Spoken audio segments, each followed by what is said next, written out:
और वो तो बीजेपी और आरएसएस के लोगों का वो ट्रेनिंग देते हैं कि कहाँ दंगा कराना है, उसमें वो माहिर है। सब में है कि ये लोग अंग्रेजों के दलाल रहे हैं।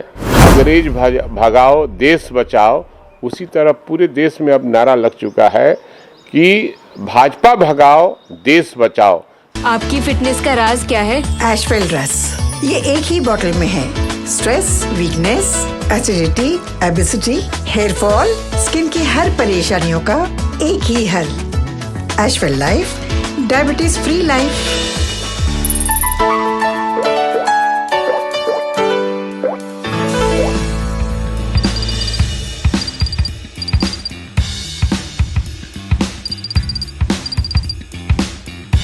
नमस्कार, NBC 24 देख रहे हैं आप। मैं हूं आपके साथ अभिषेक। राजद के वरिष्ठ विधायक कहे जाने वाले भाई वीरेंद्र हमारे साथ जुड़ेंगे, बात करेंगे। सर, कल बेगूसराय में एक कार्यक्रम हो रहा था जहां केंद्रीय मंत्री गिरिराज सिंह ने सीएम उम्मीदवार पेश किया है सम्राट चौधरी को। उनका कहना है कि सीएम बनने की तमाम खूबियां जो है सम्राट चौधरी रखते हैं।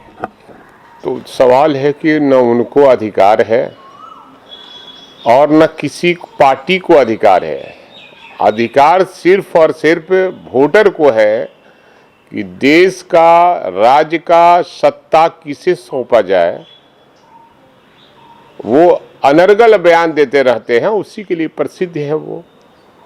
और वो तो बीजेपी और आरएसएस के लोगों का वो ट्रेनिंग देते हैं कि कहाँ दंगा कराना है, उसमें वो माहिर है। जो दंगा हुआ है बिहार शरीफ में, वहाँ 100 लोगों को उन लोगों ने भेजा था, जहाँ से एमपी हैं वो। तो ये दंगा कैसे हो, इसके लिए वो जाने जाते हैं। लेकिन इस राज्य में अगर दंगा कराने का प्रयास कीजिएगा तो जेल जाने के लिए भी तैयार रहिए। आज प्रदर्शन भी कर रहे हैं सर, जिस तरीके से आरोप लगा है उनके नेताओं को लेकर। अरे प्रदर्शन करने से क्या होगा? जांच रिपोर्ट आई है, जांच रिपोर्ट में आप पाए गए हैं तो इस कानून का बात नहीं मानिएगा, मानना ही पड़ेगा। कानून का राज है यहाँ, कानून का जो भी उल्लंघन करेगा वो जेल जाएगा। उन्होंने यह भी कहा है कि तुष्टीकरण की राजनीति नीतीश सरकार कर रही है, योगी मॉडल लागू होना चाहिए। असल में है कि ये लोग अंग्रेजों के दलाल रहे हैं। जब अंग्रेज भारत में राज कर रहा था और हमारे देशवासियों ने आंदोलन किया भारत में कि अंग्रेज भगाओ देश बचाओ, उसी तरह पूरे देश में अब नारा लग चुका है कि भाजपा भगाओ देश बचाओ। क्योंकि अंग्रेजों का ये दलाली करते थे, गुलामी करते थे, उनके पीछे पीछे चलने वाले थे, इसलिए अंग्रेजों के दलाल लोग हैं। उन्होंने कहा है कि सासाराम घटना जिस तरीके से हुई है, उनके नेताओं को फंसाया जा रहा है, सरकार फंसा रही है। न इस सरकार में किसी को फंसाया जाता है और न इस सरकार में किसी को बचाया जाता है। जो अपराधी होते हैं वो किसी दल से रिश्ता रखते हैं, वो जेल जाते हैं। सम्राट चौधरी ने सर कहा है कि सिद्धांत विहीन पार्टी है जदयू, 0 पर आउट कर देंगे 25 में। अब सवाल है कि सिद्धांत विहीन थी तो फिर इससे राजनीति क्यों शुरू किया आपने? राजनीति क्यों शुरू किया? जब आपकी उम्र नहीं थी तो आपको मंत्रिमंडल में शामिल किया गया। कैसे पद मिलता गया मैं जानता हूँ, इसलिए बहुत ज्यादा नहीं बोलवाइए हमसे, हो गया। सर, अंतिम सवाल रहेगा, जिस तरीके से धीरेन्द्र शास्त्री बिहार आ रहे हैं, उनको लेकर पोस्टर लग रहा है, हिंदू राष्ट्र की बातें हो रही है। देखिए, सबसे बड़ी चीज है कि इन लोग का एजेंडा चल रहा है 24 का कि ये हिंदू मुसलमान की बात करो और वोट पाओ। लेकिन देश की जनता महंगाई के मार से मरी हुई है, किसान त्राहिमाम कर रहा है, बेरोजगारों को रोजगार नहीं मिल रहा है, तो पूरे देश में हाहाकार है। और ये पूंजीपतियों का सारा जनता की गाड़ी कमाई को पैसा दे दिया है। हम पैसा लेते हैं, कर्ज लेते हैं, कर्ज नहीं चुकता करते हैं तो जेल का हवा खाना पड़ता है।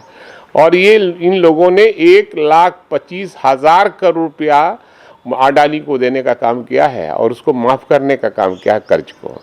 तो बताइए, देश के साथ एक खिलवाड़ कर रहे हैं। इसलिए खिलवाड़ करने वाले के खिलाफ में बिहार समाजवादियों का गर रहा है। और बिहार के लोग जब अंगड़ाई लेते हैं तो देश में परिवर्तन होता है। देश की आज़ादी की लड़ाई बिहार से ही शुरू हुई थी। और जब जेपी जी ये इसके खिलाफ में, आपातकाल के खिलाफ में जब लड़ाई हुआ था, बिहार से ही शुरुआत हुआ था। और इस बार भाजपा भगाओ देश बचाओ का भी शुरुआत बिहार से ही हो रहा है। इसलिए आने वाला समय में बीजेपी नाम का कोई चीज नहीं देखा। बीजेपी मैंने बड़का झूठा पार्टी साबित हो गया। आपके नेता लालू प्रसाद आए हुए हैं बिहार, मिलने जा रहे हैं, आज भोज का भी आयोजन। मिलने नहीं जा रहे, हम तो रोज मिलते हुए, हम लोग के गार्जियन हैं और हम लोग के नेता भी हैं और गार्जियन भी है। आज उनका बुलावा आया है कि बहुत दिन के बाद मैं आया हूँ और तुम लोगों को खिलाते पिलाते हैं, तो खिलाने के बुलाया है। तो देखिए, लालू प्रसाद यादव से मिलने जा रहे हैं भाई वीरेंद्र, राजद से विधायक हैं। तो वहीं भाई वीरेंद्र का यह साफ कहना है कि अंग्रेजों के दलाल हैं भाजपा वाले, इस तरीके के बयान दे रहे हैं, कुछ नहीं होने वाला है। 25 में महागठबंधन की जिस तरीके से सरकार है वही बनेगी, तो वहीं जमकर निशाना साधा है। भाई वीरेंद्र का यह साफ कहना है कि बिहार में या फिर देश में पूरे तरीके से बेरोजगारी है, भाजपा वालों को इन सबसे कोई मतलब नहीं है, लेकिन बयानबाजी करने में हमेशा आगे रहते हैं। और भी तमाम खबरों के लिए NBC 24 के साथ बने रहे पटना से सहयोगी पंकज के साथ अभिषेक रिपोर्ट।